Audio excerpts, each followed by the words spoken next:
Hello and welcome to this week's edition of the JRE Review, and this episode is a doozy. Episode 1238, Brian Redban. Now, the reason I say this one is a doozy is because I had a feeling this episode was going to happen. Brian Redban is a great guest because he's one of Joe's really good friends, the person that started the podcast with him back in the day. Is a very smart audio guy, a good guest for just reflecting and pinging ideas, just because he's been with Joe on this podcast since the beginning in a lot of ways, and also in a sense knows the podcast better than anyone. I mean, you know, Jamie and Joe obviously know it really well, but Redban's up there. And there was a huge amount of controversy that came out of the Jack Dorsey podcast. He's the Twitter CEO from last week. So this was like a perfect podcast for Joe to set up and just kind of do a bit of house cleaning, you know, just kind of settle, squash some issues, answer some questions, settle some controversy. It was perfect and a really good conversation. So anyway, I'm going to get on with the review.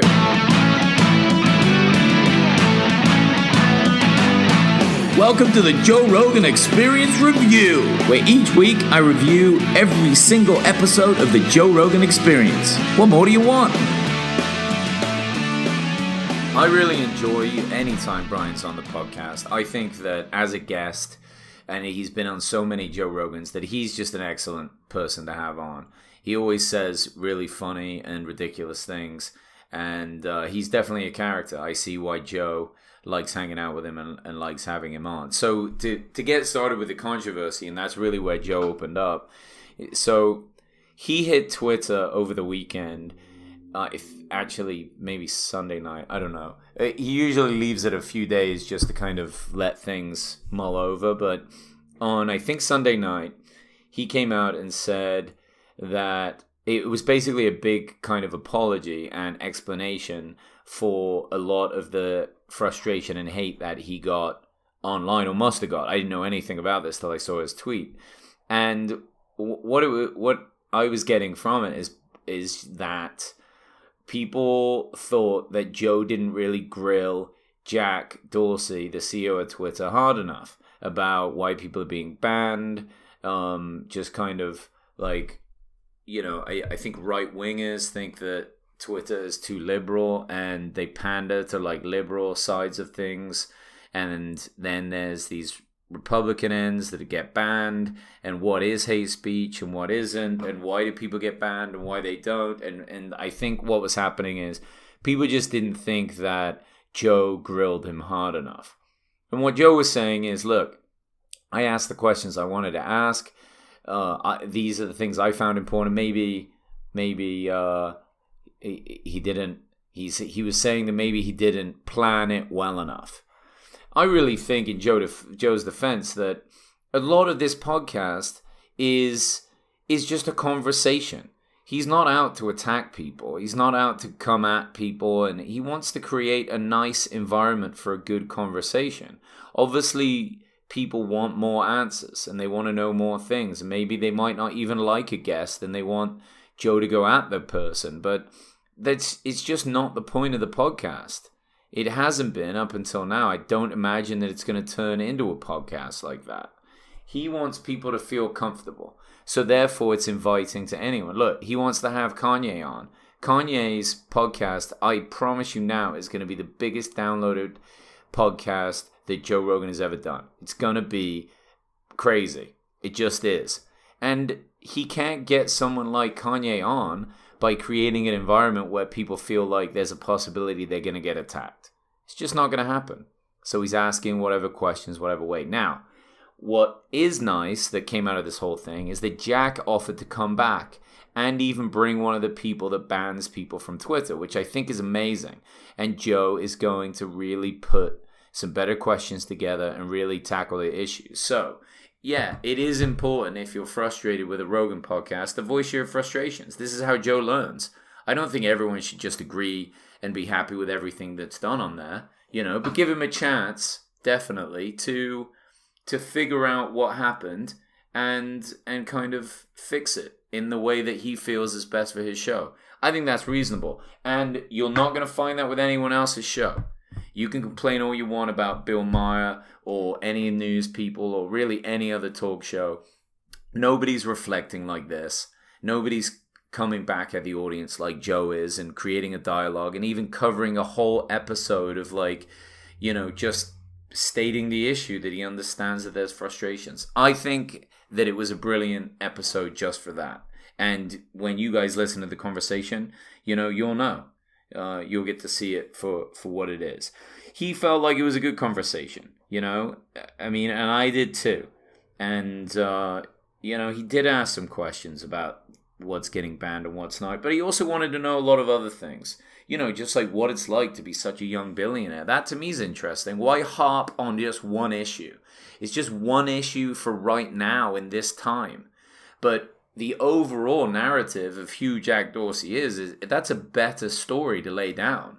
This is like a historical record of conversations in a sense. So I like the fact that it was broader, and like I said at the beginning of the episode, this conversation that Joe was having with Brian was more of a cleaning house in a lot of ways. I think it was a great little one. I think that Joe should do more of these when controversial issues pop up. It gives him time to explain himself so he doesn't have to just skip over it. I think it's brave and it's really cool. And I hope that it leads the way for other people in news and media and television and late night shows to do the same thing. Don't just brush it under the carpet. Tackle the issue. One of the bigger issues that he gets into is the Alex Jones situation. Now, Joe is one of the bigger proponents for Alex Jones, just as a person. He's been his friend. The 9/11 episode, I think, was one of Joe's biggest downloaded episodes ever, something like 10 million downloads. Unbelievable. And it was fantastic. It was crazy, but he said really fucked up shit, let's be fair. He said the weird shit about the kids getting killed in the Sandy Hook, all that being fake. And, and it's been something that Joe's brought up. He's frustrated about it. He doesn't know whether he should have Alex back on. He talked about it with Jack Dorsey, just saying, you guys were one of the last people to ban him. And I mean, everyone's kind of out for Alex at the moment. But, the point that Joe is making is like that Alex isn't in a good place right now. He also has been saying that Joe said certain things that he didn't say, and it's not true. And Joe definitely doesn't like being called a liar. So he wanted to kind of reach out to Alex in that way and just say, hey, what's going on, man? Like, please don't lie to me and don't talk shit about me, which is reasonable. Alex is not doing himself any favors. And when it comes to like the last person that's really got your back, kind of getting frustrated with you, you need to take a step back and reevaluate. He's a nut for sure, but in a weird way, like these nuts need to have a voice too. We just need to be careful to always remember that they are a bit crazy, But Joe is sympathetic. He said that it must feel bad right now to be on the outside, kicked out by everyone. And really, what's his road to redemption? And is there any redemption? Can you have it? Or is it once you've been classified as the lunatic, are you done? I think it would help him to get back on Rogan's podcast. I think he should apologize a lot about the Sandy Hook stuff.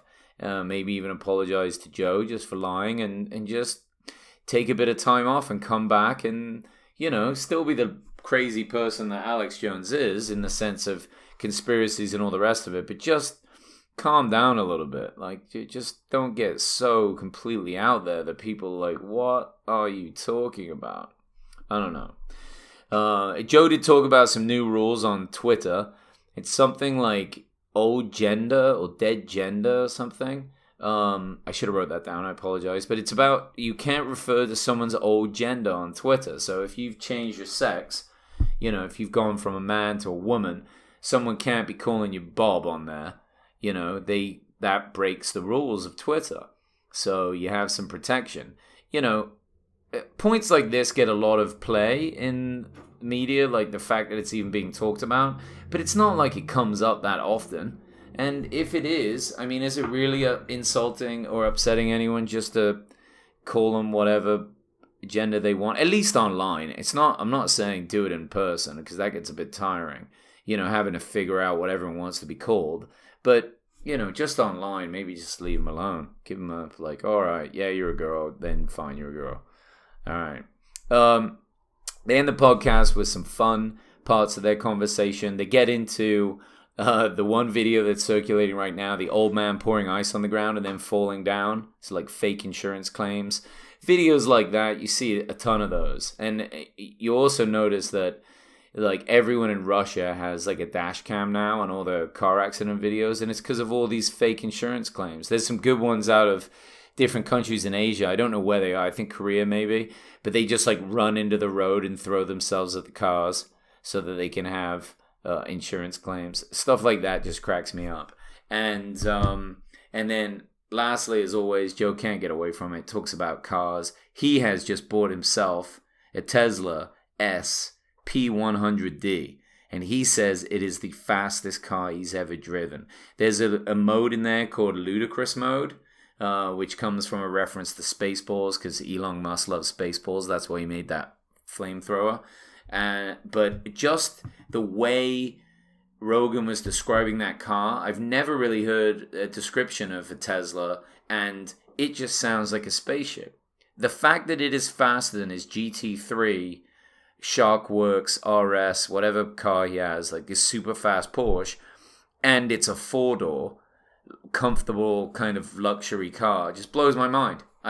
Unbelievable. I would love to get to test drive one of those. Probably never will, but it sounds cool as hell. So hopefully he's safe in that thing. But anyway, that's the episode for today. Check it out. If you felt like there was any controversy in the Jack Dorsey episode, then this is definitely one to listen to and, try and get a different perspective from it. But anyway, thanks a lot for listening today, guys. There will be more this week. Peace.